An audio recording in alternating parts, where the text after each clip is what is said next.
Hello, BookTube. I thought I'd do another weekly reads update. I see all the cool kids doing them, and I always have a twinge of envy. I thought we'd go over some of the books that I've read this last week or so, and a little bit about what I thought about them. A lot of you seemed to like that the last time I did it. I had a very, very good week for reading for the worst possible reasons. I could do precious little else. And I have some highlights. I'm going to try to steer clear of the lowlights, some highlights mostly to show you. I have just the e-books of these things. I'm not going to go fishing around for all of them, but it's much easier to just show you pictures. The goal will be hearing me talk about them anyway, right? Not seeing them. So the first one is something we saw. We've seen I think almost all of these on this channel. This is Swordsman in the Sky, edited by Donald Walheim. Collection of science fiction, fantasy, mostly fantasy type stories with a great Frank Frazetta cover there. A lot of the stuff in here, I mean, with anthologies, you're going to have an uneven experience almost always. There are quite a few anthologies on this list, but this was a little bit more marked an example of that than I usually like. There was one standout story here. It was called The Moon That Vanished. It was by Lee Brackett, and it's a very Lovecraftian horror fantasy, only set on Venus instead of on Earth, or on Earth in some primordial era in the past. It's a fantasy Venus, as we've covered on this channel many times before. It's a Venus that certainly does not exist now, and probably never actually existed the way it does, but doesn't matter. In fact, that enhanced it for me. I thought it was so noticeably better than all the other stories in the anthology that it's actually got me wondering if maybe I should fish around and try and find an anthology of Lee Brackett. I don't even know if there is such an anthology. Instead of having one story here and one story there on all the fantasy anthologies that I have, there's the bean space for you. But at least it upheld that anthology. Then we have something, this is not a new book, but I'll be a mixture of new and older releases here. I found a copy of John Darwin's book After Tamerlane. Showed it on this channel. I found it at, I think, the Brattle Bookshop just recently. Reread it. I'd read this when it first came out. I thought it was tremendously impressive. Far more so the second time than the first time. I'm really glad that I reread this. All about really the reshaping of the world in the wake of a tyrant whose bloodthirstiness was off the charts and who revamped the world in his own image. What do you do when such a figure leaves? And how it can reverberate over centuries. Just tremendously effective stuff. Just loved it. I love also the very high intellectual tone of the thing. Very much not selling you short as a reader. And that quality was very much present in the next book, which is a new release. This is by Peter Baldwin, and it's called Athena Unbound. Why and how scholarly knowledge should be free for all. We saw this on this channel, and I expressed a bit of skepticism. And I do theoretically still have skepticism about this author's taking aim at the whole institution of scholarly publications, some of which I know, some of which I've seen in the faculty library at Mass General, where it's a rarefied biological sciences journal that costs like $1,500 a year for one issue, and general readers aren't expected to ever see it. And also, the book also extends to things like JSTOR and a whole bunch of other things, scholarly archives that are very much not open to the public. This author's contention is that they should be.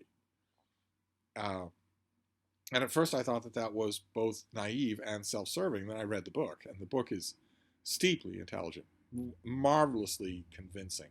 Don't know who I would recommend this to. It's a fairly rarefied subject, but boy, oh boy, did I love it.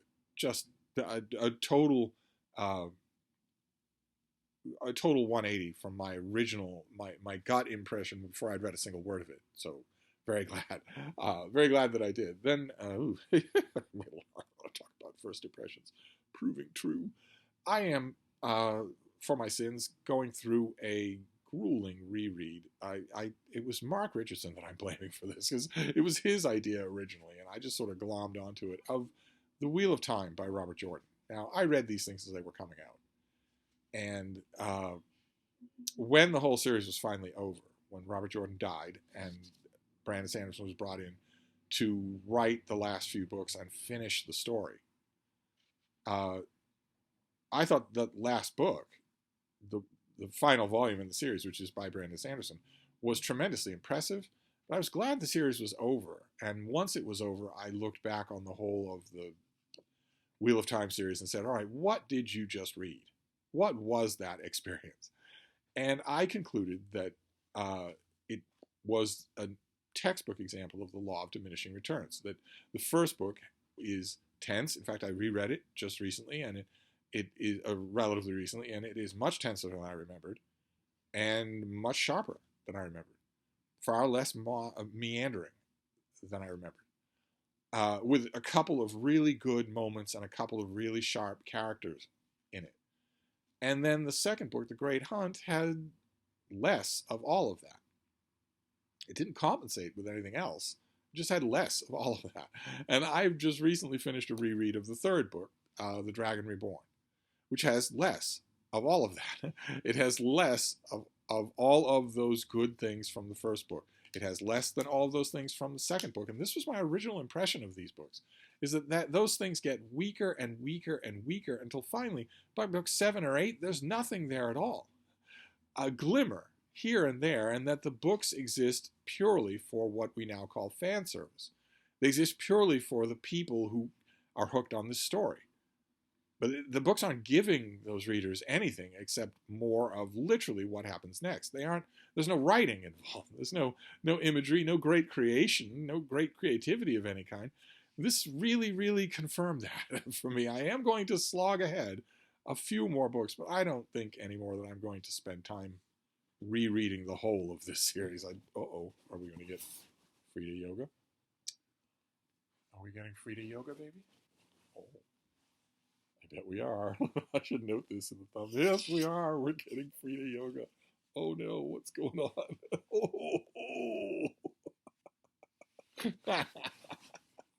I don't actually know why she dismounts like that. I really don't. But she does it almost every time. So anyway. As I was saying, I don't know that I'm on board for 10 more books of this stuff, so I might not do it. Then I did another fantasy novel. A lot of fantasy in here. I covet from afar the closed, hermetic community of the lost city of Gondolin that is fantasy YouTubers, fantasy booktubers. They don't do book tags. They don't deal in any kind of booktube community outside of their own channels, and yet I see their single genre devotion, and there's a part of me that's envious of it. And I love, of course, reading fantasy novels, even when my experience with them is uneven, which is true in this case. I found a hardcover copy of Flashing Swords #2, edited by Lynn Carter, and this was a lot the same as Swordsman from the Sky, in that there was only one real standout story here. Elsprague de Camp's story, The Rug and the Bull, was really good in here, and most of the rest of what's in here was not. Was kind of drab, a little bit on the boring side. I mean, the cover illustration was another Frank Frazetta cover here, and the cover illustration there is about the John Jakes story. Apparently, I am fated never to escape John Jakes now that he's dead. And he had a Brack the Barbarian story in here, and that's an illustration from that story. But that story itself was I mean, I don't think I'd ever read it before. I read it, and after about 2 pages, I was thinking, okay, you really don't want me to elevator pitch this story. You really don't want me to do that. My elevator pitch for this story right now, 2 pages in, is Conan the Barbarian versus the Ents. But you don't want that elevator pitch because that's really dumb. And then I just kept reading it, and at the end of the story, my elevator pitch was still Conan the Barbarian versus the Ents. So I don't know. It's another very uneven anthology. Let's just put it that way. There's another book we saw. The next one is another book we saw on this channel. This is by Hannah Strager, and it is The Killer Whale Journals. This was amazingly good. Very, very, very effective in terms of the author going to where these magnificent terrifying animals are, going to where they are and encountering them in the wild, or trying to. I have encountered these things in the wild many times, and it is not a calming experience, to put it mildly. And I have often been tempted, usually by my own experience, I've been tempted to comment, I think I've commented on this channel, that the main impression you get from them is that they're just completely indifferent to you. They just are not interested in one way or another. They aren't even curious in the way that dolphins would be. But that's not always true. A couple of times on the open ocean, when I've been traveling at a fairly good wind-driven clip, you encounter a pod of killer whales or even a few isolated individuals there, they might not be indifferent. They might want to sort of ram or bite or, or follow, chase, that sort of thing. I don't know how much of that is instinct and how much of that is them just hating humans, but it's a terrifying thing.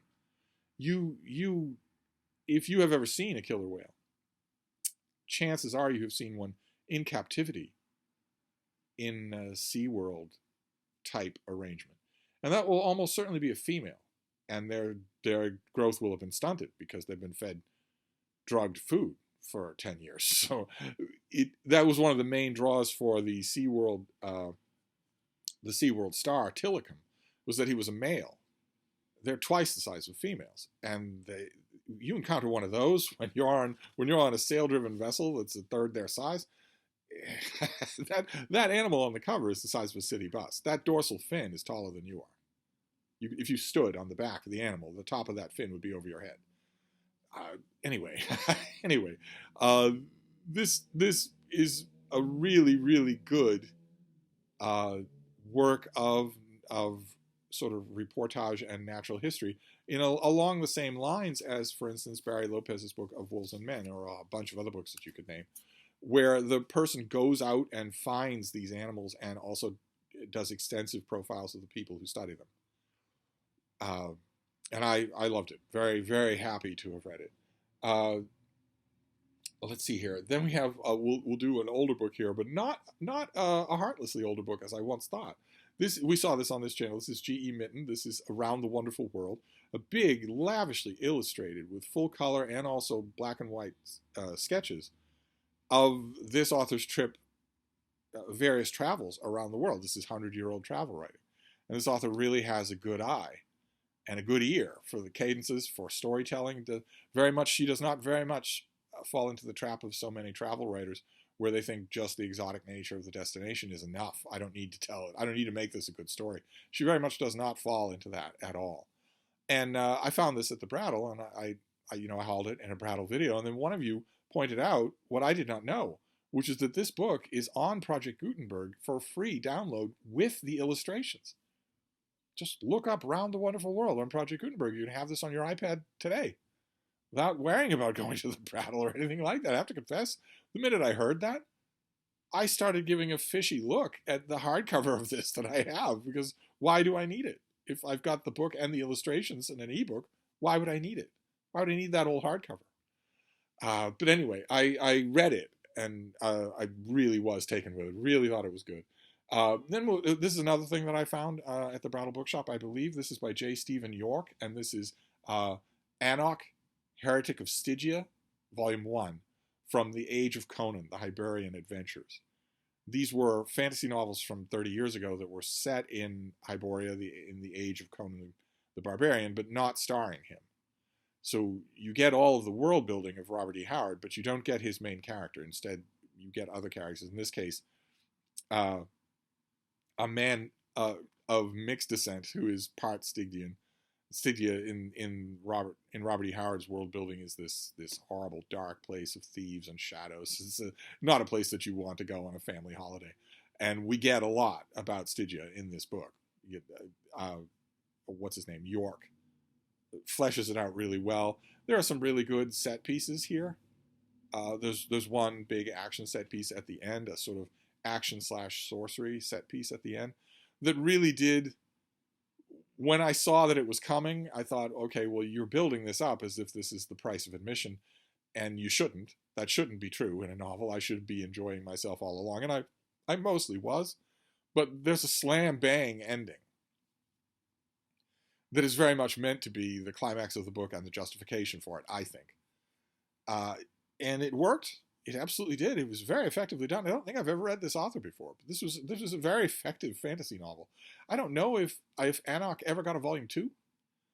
I'm afraid, to tell you the truth, I'm afraid to look on eBay to see if whether or not these Age of Conan Hyborian adventures are expensive now. They came out in mass market paperback originals 30 years ago, a whole bunch of them. I read a whole trilogy of by a different author about a different character that was much more along the lines of the Northern Barbarian type thing. In this book, we do get a Northern Barbarian, we get a Cimmerian, but it's a woman. She steals the book pretty much every time that she's on the page. She steals the book. But I don't know how collectible these things. I don't know how many of them there were. The line didn't continue more than a year, so it could be that on eBay these things are expensive. I'm certainly not going to pay more than $1 for these things. But I confess I finished this book wondering what happens to Anarch and his friends. So mission accomplished for the author. Then we have a new biography. I showed this on this channel. This is by Larry Loftus. It's terrific. It's called The Watchmaker's Daughter, the true story of World War II, of the World War II heroine, Corrie ten Boom. And a lot of you pointed out what I already know, which is that that's not how you say the last part of her name. It's Boom. But I don't care. It's Boom. The word is Boom. That is so incredibly cool. I'm not going to resist saying that. I am, after all, around 8 years old. But this was absolutely terrific. I mean, any of you who've read her book, The Hiding Place, will know already the sheer heroism of this woman, the sheer heroism of what she did, defying the Nazis to save their victims, almost 1,000 of them. One person, almost 1,000 of them. People owe their lives to this. I don't know that there's ever been another biography. I think most people like me have been content with The Hiding Place, which is written by this author. But this is a perfect companion to that. Boy, oh boy. I don't agree with the cover design. This stupid, ubiquitous cover design of a woman walking away from the camera. It's everywhere. There's 1,000 of these things. In the last 2 years, there have been literally 1,000 covers along this template. It's unbelievably lazy. A much cheaper and much better version of a cover like this could have been done, but I don't only judge books by their cover. So I was able to dig into this, and I loved it. Absolutely loved it. This author wrote, I believe his last book was also really good. Also uncovering an untold story of World War II.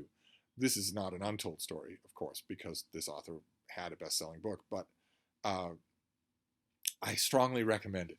It is gripping, just gripping. And then the final book for this weekly reads is something that I didn't go and get physical copies of all of these things to gather them together, but I got one because I wanted to show it to you and recommend it to you. I got it in the mail, and I don't know who from. I don't know if you are out there and you are watching this video and you sent me this. Kindly get in touch with me. I have a million questions for you. But this is the first issue, February 2023, of Tales of the Unreal. A cute little thing, smaller than a mass market paperback. And it's an anthology of weird and horror stories. And again, we'll finish up with an anthology like we started with one, we've had a few. As with any anthology, this is uneven. A couple of the stories are really stand out. A couple of them probably shouldn't have been in here. Most of them are muddled along in the middle somewhere. It's very readable. I read it. I never hit a story, got a few pages in and thought, well, this has killed the momentum of the whole anthology for me. That never happened. And that the fact that never happened bespeaks good editorship, a good selection process. So I'd love to talk to the person who did this. And am I going to get number 2? I would love it if I got number 2. I want to show you this. In addition to all of these stories, it also has little spot illustrations over each story, and every spot illustration is different. This is just an adorable little thing. I don't know who. If you sent this to me and you're out there listening, please get in touch with me. I'll leave my email in every video.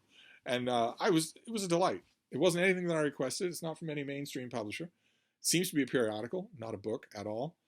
and it was a delight. I opened it, immediately sat down and started reading it.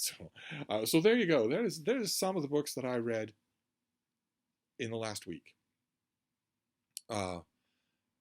Leaving out most of the lemons, I read a great deal of lemons, and opening the door for you to respond in kind. I would love to know about your own reading week. I watch a lot of booktube channels where booktubers will talk about, they give a sort of a weekly accounting of what they've done. And I'm still feeling my way. I'm still sort of getting the feel of how I want to do that. But books are certainly a start. So what have you read in the last? Was it a good reading week for you? All the questions that I would ask you if you were here in I'd Cottage over wine and calzones. I would want to know what your reading week is like before I get tipsy and start forcing you to watch clips from High School Musical. The early part of the evening when we're talking about books. But anyway, that's my weekly reading update, a possible weekly reading update for this week. And if I remember and keep notes, I will do this again next week. So I will see you then. Thank you, BookTube.